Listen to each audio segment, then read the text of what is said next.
in-depth weather, and more. It's Terry Henne and his Farm Show on 100.5 and 790 News Radio WSGW and online WSGW.com. A mostly sunny good morning to you. I hope your day is going well for you, wherever you might be. Terry Henne here at Radio Center, along with Matthew Lester. Plenty of sun out there, not all that bad of a night overnight last night, and a pretty nice day yesterday, other than the wind, which wasn't nearly as bad as what it had been pretty much all week. We had temperatures that worked their way up pretty close to 50 degrees. We were above average for this time of the year yesterday. Our high was 49, and we're looking at 47. That's where we should be. A little bit cooler overnight last night, dropped down to 29 degrees, but we did have a few locations that were chilly as well. We'll get into those in just a minute. But as far as overnight was concerned, very nice evening. High pressure right now over eastern Ontario province. That high is going to be moving away from us, so our barometric pressure is going to drop just a little bit. The reason for that is going to usher in a low pressure system that very rapidly is going to be approaching us from the west. Matthew, right now, what are we looking at temperature wise? Well, over at the airport, it's mostly sunny at 48. Over in Midland, it's mostly sunny at 50. Here at Radio Center, it's also mostly sunny at 50. We have southeast winds at 8 miles per hour, and our pressure is at 30.03, and it's falling. Hot spot in the state continues to be in the southwest corner. We're looking at 55 degrees right now in the South Haven area. A number of temperatures out there as well, out there being the southwest corner. Temperatures in that low to mid 50 degree area. And it does appear as though we're going to at least hit 50. We should way up to right around 57 with the help of mostly sunny skies. We're looking for a low tonight of 39, but then that temperature, once it hits 39, is going to begin to climb before sunrise tomorrow morning. The reason for that is because the low pressure system that is going to be approaching us from the west, it's currently over Idaho, and it's going to wind up over western Lake Superior overnight tonight. So as a result, warm front ahead of it, that's going to be pushing those temperatures up after midnight. We'll be looking at high temperature tomorrow of right around 62 degrees. Now, we are going to be getting more in the way of clouds overnight. Again, all of that a function of that low pressure system. It's moving very rapidly. It's going to cross the Lake Superior area and wind up by tomorrow afternoon east of Lake Superior. As a result, we're going to see not only a warm front move up through, but then early afternoon tomorrow, we're going to see a cold front whip through the state just like a cat's tail. So clouds to start the day tomorrow, some scattered light rain, but very little. Most of you probably won't see anything. Some of you will get a little bit of a drizzle and maybe a little bit of a pesky rain shower, but nothing really of any consequence when it comes to measuring. Clearing as we approach and get into the evening hours. By supper time, we won't see much of anything in the way of precipitation, and the clouds will begin to thin because overnight on Saturday night, our temperature is going to drop down to right around 33, which means that the skies will be clearing overnight. That low pressure system will be over eastern Lake Superior, as we said, and that front is going to drop down through the state from the west to the east right after lunchtime tomorrow. Sunday, because that front will have moved through, the temperatures will obviously be cooler. We'll be a good 15 to 18 degrees cooler on Sunday than we will on Saturday. We're looking for a high on Sunday of 42. Mostly sunny skies for the southern half of the lower peninsula. It will be breezy. We'll be looking at a northwest wind on Sunday, gusting to right around 30 miles per hour. So whatever you're doing outside, just kind of plan on a northwest wind, a gusty northwest wind. So in many cases with homeowners, if you're trying to blow leaves around, remember Mother Nature's got it coming from the northwest, gusting to 30 miles per hour. So don't try to blow those leaves against that northwest wind. Northern Michigan, though, is going to see a little bit more in the way of clouds on Sunday, and I wouldn't be a bit surprised if there's a snow shower or a snow flurry in the lake effect areas of the state in northern Michigan and in the Upper Peninsula as we go into the afternoon hours on Sunday. Monday, we won't really warm up all that much more. We'll still be looking at a high temperature of 42 on Monday with partly to mostly sunny skies, partly cloudy skies on Monday night, looking for a low of 26. Now, there is going to be a low pressure system over the Tennessee Valley, so it's going to be skirting under Michigan. That's going to try to push some moisture up our way. It's going to be real hit and miss right now. That's what it looks like for Monday night. I think the track of that low will take it far enough south, so probably the best chance of any moisture, if there is going to be any in the state on Monday night, will be right along the Michigan border with Indiana and Ohio. During the day on Tuesday, partly cloudy skies. Wednesday, partly cloudy skies. Thursday, more in the way of clouds, and there will be a chance of a shower or two. At least that's what it looks like right now on Thursday. Long range outlook to take us all the way through the 27th of the month. On average, above normal for this time of the year. Precipitation value will pick up just a little bit as well. Record high in this state is 65. That was set back in 1953 and tied in 2009. The record low was 11. That was set in 1933. Incidentally, the coldest ever 14th of November was 1933. 25 was our high. 11 was our low. The warmest ever, you got to go back to 1958. 64 was our high. 54 was our low. And back in 1997 on this date, we picked up a little bit better than 3 inches of snow, 3.2 to be exact. More on the weather as we go through the broadcast. Standing by today, Matthew, who do we have? Coming up next, we have Gary Kaufman from Star of the West, and we also have Doug Klein from Oppenheimer. Before we get to them, we want to remind you the weather forecast brought to you by the folks at Nutrien Ag Solutions. Nutrien Ag Solutions has the local expertise to recommend the corn, soybean, and other seed products that are the best fit for your field. Plus, unparalleled agronomic support with products and services to unlock yield potential and improve crop performance from planting to harvest. Ask about our financing options to help you get more from every acre and lead the field. Visit your local Nutrien Ag Solutions branch or go to nutrienagsolutions.com. They say there's a secret to growing a great crop. At Nutrien Ag Solutions, they beg to differ. It all starts with a strong foundation, and when it comes to fertilizer, there's no question that Titan XE drives dry fertilizer performance.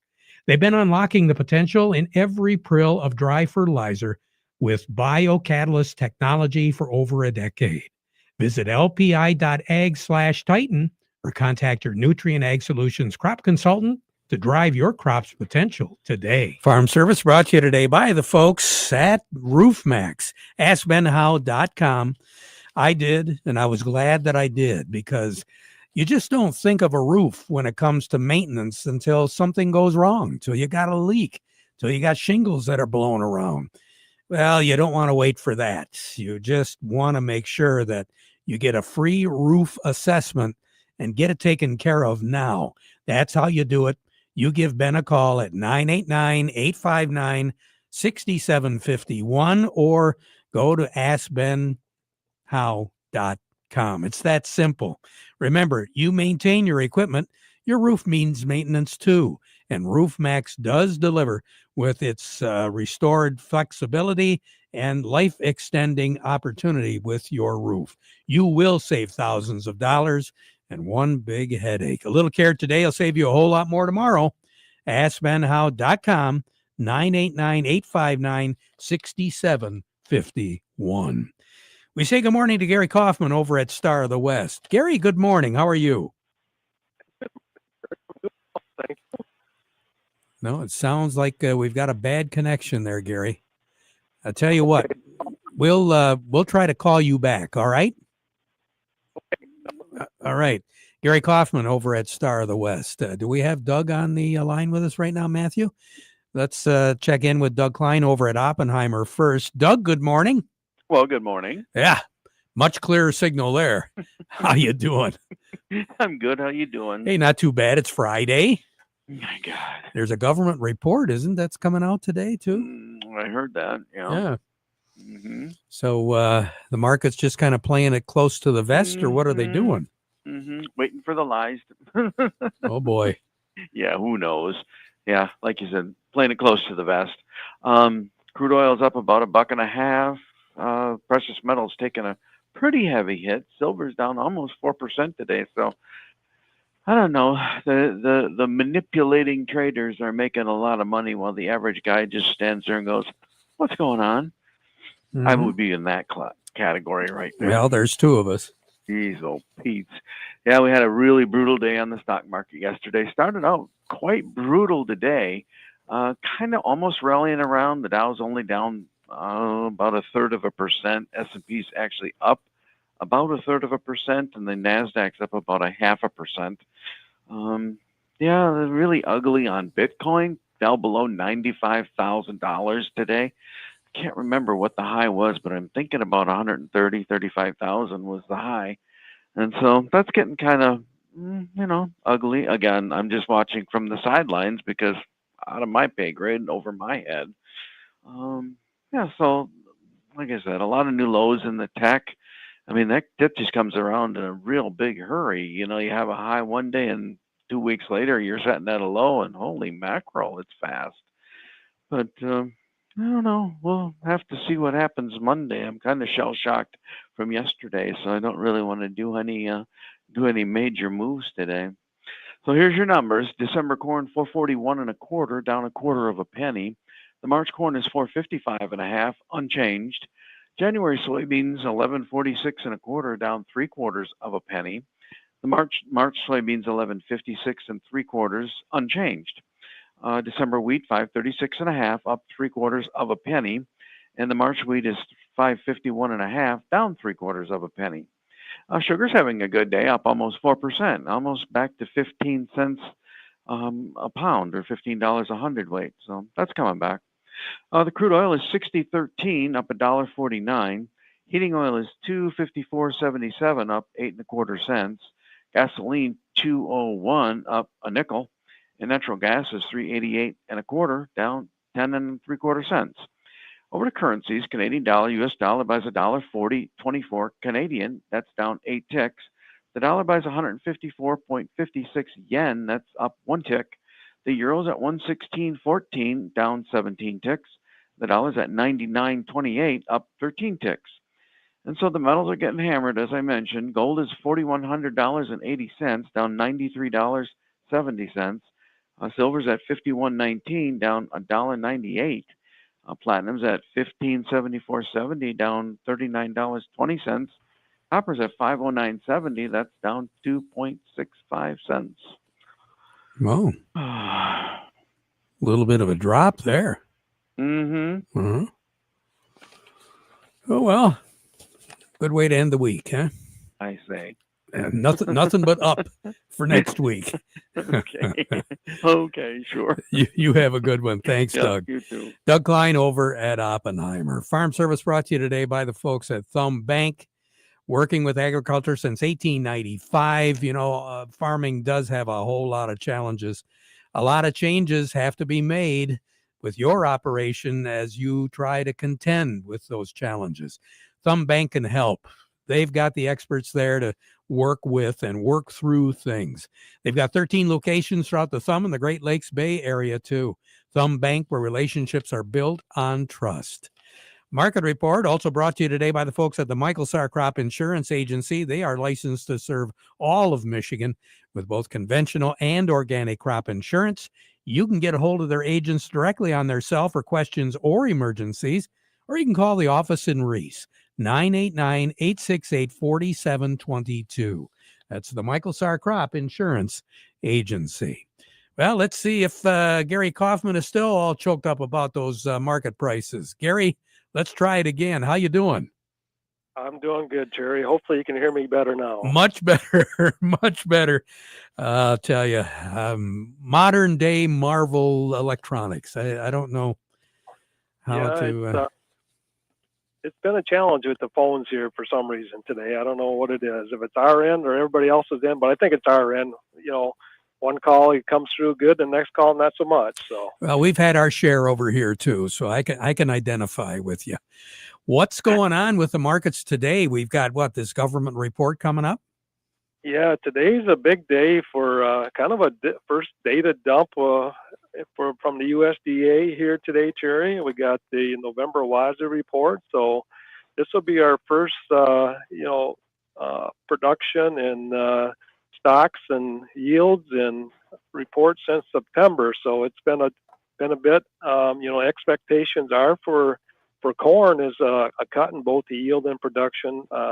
Chatter within the trade on Thursday was kind of maybe a larger cut based on what the analyst surveys have predicted. We're looking for corn yield to be about 183.5 bushels per acre, Terry, and that's compared to 186.7 bushel per acre in September.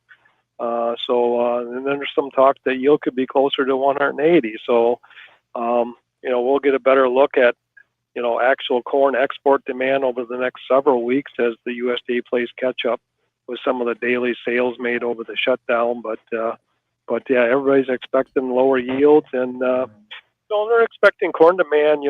We haven't got. We were getting weekly export shouts.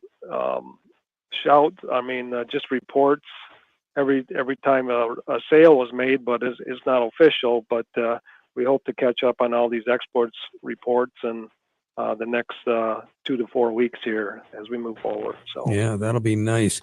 And overall, over the past couple of weeks, as far as our markets go, things have at least they've been trending a little bit to the upside, haven't they? Oh yeah. Yesterday we hit a new 17-month high on soybeans yesterday. So that was that.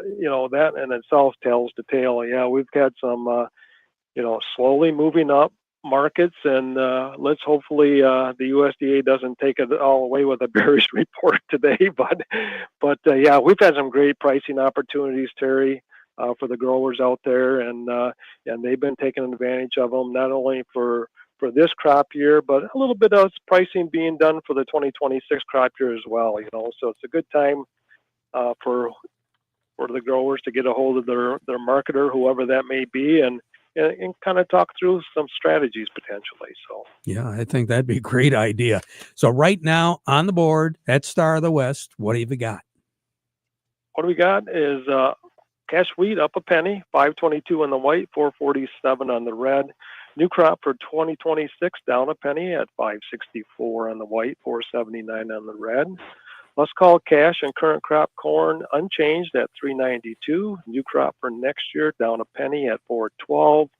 Cash and current crop soybeans currently down a penny at 1061. And new crop for next year, Cherry, let's call it up a penny at 1043. You have a great weekend, Gary. I will. You do the same. Thank you, Terry. Thank you. Gary Kaufman over at Star of the West. On the line with me right now over at Lingle Equipment, Kim Weiss joining us right now. Kim, you've been pretty busy the last few weeks. Yeah, we have, Terry, and things are moving along right along here. And I just wanted to bring up that I do have utility vehicles left, and I'm closing them out, trying to get them moved on out. If you're looking for a utility vehicle side by side, I have a gas Camo here, and I have some diesels with couple of them with factory cab with air and heat. If you're looking for something like that, come on in and let's sit down and talk about it. We'll see what we can do to get it out to you and get you going. We're right alongside I-75, just south of the Milwaukee Bridge, off the Washington Road exit, or give me a call at 989-754-7801, or send me an email at k.weiss, W-E-I-S-S, at lingo1.com, and I'll get you the information back, and we'll see what we can do to make it happen. We also have some small tractors with snow blowers, so if you're looking for something that you need a tractor or you need a utility vehicle, don't hesitate to give me a call. All right. Kim, you take care. Have a great weekend, okay? You too, Terry. Let's hope we get some good weather. There's a lot of leaves to clean up yet and stuff like that before we get any more snow. Boy, I guess so. Talk to you later. Kim Weiss over at Lingle Equipment. Take a break, and then we'll talk a little bit about milk. But first, this. You can't do the same thing and expect different results. So here's some advice. Change the seed and you'll change the game. Zitavo soybean seed is the seed you've always wanted. It's been tested again and again, going through at least 12 quality control protocols because 11 wasn't enough. All to ensure that you get consistent performance from every seed that can pay off with better soybean yield. Zitavo soybean seed is ready to raise the bar for soybeans. Are you? Learn more at xitavosoybeanseed.com. Always read and follow label directions. Farm Service brought to you today by the folks at Freeland Bean and Grain, your Dairyland seed headquarters. You know, might be a really good idea to get a hold of those folks to make sure that you can lock in some of the Dairyland products that you want. It's been a very busy fall for the folks at Freeland Bean and Grain, so you might want to give them a call today while you have a chance. Remember, serving you is their business, and they've been doing it since 1983, Freeland Bean and Grain. A lot of controversy, a lot of chit-chat about what kids are getting in the schools these days when it comes to food. And the Department of Agriculture is really looking at a lot of different things. One thing that we're seeing, though, which quite frankly, to a lot of us is no big surprise, but I mean, it should have been for years, really, is milk available in the high schools and in the middle schools and grade schools. With more on that, here's a report from Michigan Ag Today. For years now, students in school cafeterias have been limited to either low-fat or fat-free milk options. But as Greg Allen reports, that soon could change. Lawmakers and farm groups are rallying behind the Whole Milk for Healthy Kids Act, which would allow schools to serve whole and 2% milk once again. Supporters say the move isn't just about taste. It's about nutrition and economics. It was really supposed to be on top of efforts to reduce fat consumption. That's American Farm Bureau Federation economist Danny Munch. But we realized quickly that it didn't really relate to modern nutritional science. And that meant whole and 2% milk, the types most families buy at home, were taken off the menu, especially for school kids. Since then, milk consumption in schools has dropped. That's why there's been growing momentum to bring that choice back. The National Milk Producers Federation says whole milk's return could help stabilize dairy prices and boost demand for family farms, especially in states like Indiana, Michigan, and Wisconsin, where milk is a major part of the ag economy. There were 4.86 billion school meals served in 2024, and 85% of students grab milk. Skim milk has no grams of fat, and 1% has about 2.5 grams of fat. So if we switch to 2% and whole milk, that would increase 5.5 to 8 grams of butterfat per serving to each of those kids. That would boost up returns for dairy farmers because of that higher value fluid milk market. Critics, however, worry that higher fat options could conflict with existing nutrition standards. But many parents and nutritionists argue that whole milk offers more natural nutrients and keeps kids fuller longer, especially in active growing years. Whole milk is creamier, has better flavor, and it helps them feel full and cuts waste. It delivers 13 essential nutrients that support healthy growth and lifestyles. You also have benefits on the farmer side too. Local dairies that don't have costly separators to remove butterfat can now have access to the school system. If Congress passes the bill, it could mark the first major shift in school milk policy in over a decade. Farm Service brought to you today by the folks at the Rummel Insurance Agency. Open enrollment for Medicare. Yeah, it's going on right now, and the folks at the Rummel Agency can help. They've got experts online ready to go when you need to know. The Rummel Insurance Agency, offices in Frankenmuth, Saginaw, and in Vassar. Along with us, Chuck Servinski, Maple Hill Nursery in Midland. And Chuck, some folks are making their own boughs for the holidays. Definitely, and sometimes it can be found right in your own yard. Branches from arborvitae, boxwood, junipers, and spruce, all common things that we have in our yards, are handy for those projects. The question comes up right now: can I trim the branches off this time of the year? And the answer is yes, you can. Sometimes an overgrown tree or shrub needs trimming to balance its shape out this time of the year, and that makes it very easy to use these branches that you trim off for holiday decorating. Some of the more fast-growing ornamental evergreen shrubs that provide the colorful branches are green mountain boxwood, glow blue spruce, Reinhold arborvitae, sun-kissed arborvitae, and blue holly. And a lot of these we find in our backyard now. Yeah, we do. For more information on that, plus what's going on at Maple Hill, how do we get a hold of you, Chuck? You can get a hold of us here at 989-835-4708. Visit our website, www.maplehillmidland.com, and just announced this morning the Black Friday sale from Pollywood. A lot of the Martha Stewart branded items from Pollywood are on sale right now. All right. You take care. Have a nice weekend, Chuck. You too, and we'll talk to you next week. Talk to you next week. We'll be right back. Hey, it's Brian Grew, your sales manager from Beta Seed. When you plant Beta Seed, you're planting a decade of research and testing built to perform in your region and on your farm. Every hybrid is bred to drive higher yields, better sugar content, and stronger disease tolerance. Our science never rests, and neither should your confidence. Talk to your Beta Seed rep today or visit betaseed.com, because there's a science to breeding confidence. Farmers at heart. At Beck's, that's who we are. For over 100 years, the Beck family has lived and farmed in central Indiana. Today, we're proud to serve a dedicated community of farmers in Michigan. To us, helping farmers succeed means so much more than just being a great seed supplier. Our family of employees and dealers are committed to helping farmers seek new challenges, push boundaries, and innovate in an ever-changing industry. That's what makes Beck's different. We love what we do. We are and will remain farmers at heart.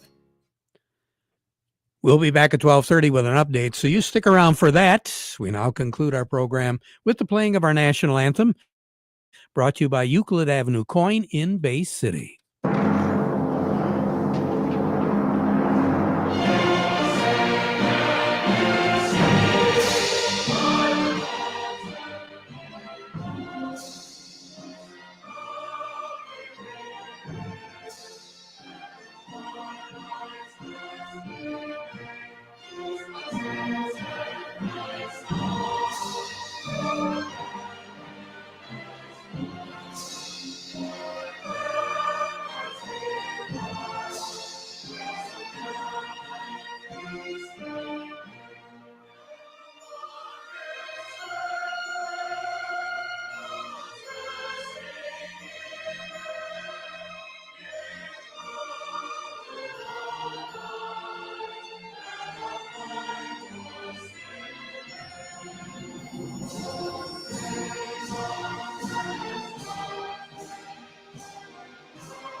Broadcasting from the Stormmaster Exterior Studios, WSGW, Saginaw, Bay City, Midland, WSGW-FM, Carlton.